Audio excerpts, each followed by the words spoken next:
సహజంగానే ఈ తరం హీరోయిన్లు చాలా బోల్డ్గా ఉంటున్నారు. బోల్డ్ స్టేట్మెంట్స్ ఇస్తున్నారు. తమ జీవితంలోని రహస్యాలను కూడా షేర్ చేసుకుంటున్నారు. ఇలియానానే చూడండి, తన బాయ్ ఫ్రెండ్తో ఎంజాయ్ చేసే ప్రతి మూమెంట్ని సోషల్ మీడియాలో షేర్ చేసుకుంటూ ఉంటుంది. తనకి ఇంట్లో ఒంటరిగా నగ్నంగా గడపడం ఇష్టమని చెప్పింది.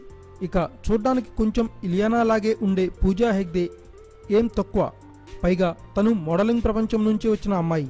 తను కూడా ఓ బోల్డ్ స్టేట్మెంట్ ఇచ్చేసింది. ఓ పెద్ద మ్యాగజైన్ని బోల్డ్ ఫోటోషూట్తో పాటు బోల్డ్ ఇంటర్వ్యూ కూడా ఇచ్చింది పూజ. తనకి ఈ మ్యాగజైన్ మీద ఉన్న అభిప్రాయం ఏమిటి అంటే హాట్ అండ్ సెక్సీ అని చెప్పిన పూజ, మీరు అత్యంత సెక్సీగా ఎప్పుడు ఫీల్ అవుతారు అంటే నన్ను నేను నగ్నంగా చూసుకున్నప్పుడల్లా అంటూ చిలిపి సమాధానం ఇచ్చింది. తనని తాను నగ్నంగా చూసుకోవడం నిజంగానే ఇష్టమంట ఈ 26 ఏళ్ల సుందరాంగికి. మరి తెరపై మిమ్మల్ని నగ్నంగా చూసే భాగ్యం ప్రేక్షకులకి కల్పిస్తారా అనే ప్రశ్నకు మాత్రం నో అని సమాధానమిచ్చింది పూజ. సీన్ ఎంత డిమాండ్ చేసినా తెర మీద ఫ్రంటల్ న్యూడ్ సీన్స్ చేయనని నిర్మోహమాటంగా చెప్పేసింది ఈ అమ్మడు. నాకు నో చెప్పాలని ఉండదు, కానీ మన ప్రేక్షకులు అప్పుడే అలాంటి సన్నివేశాలు చూడడానికి రెడీగా లేరు అని అనుకుంటున్నా అని చెప్పుకొచ్చింది ఈ ముకుంద భామ.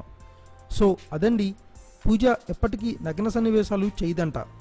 కానీ డీజే దువ్వాడ జగన్నాథంలో మాత్రం మంచి గ్లామరస్ పాత్రలోనే కనిపించింది ఈ beauty. Thanks for watching. Please subscribe our channel.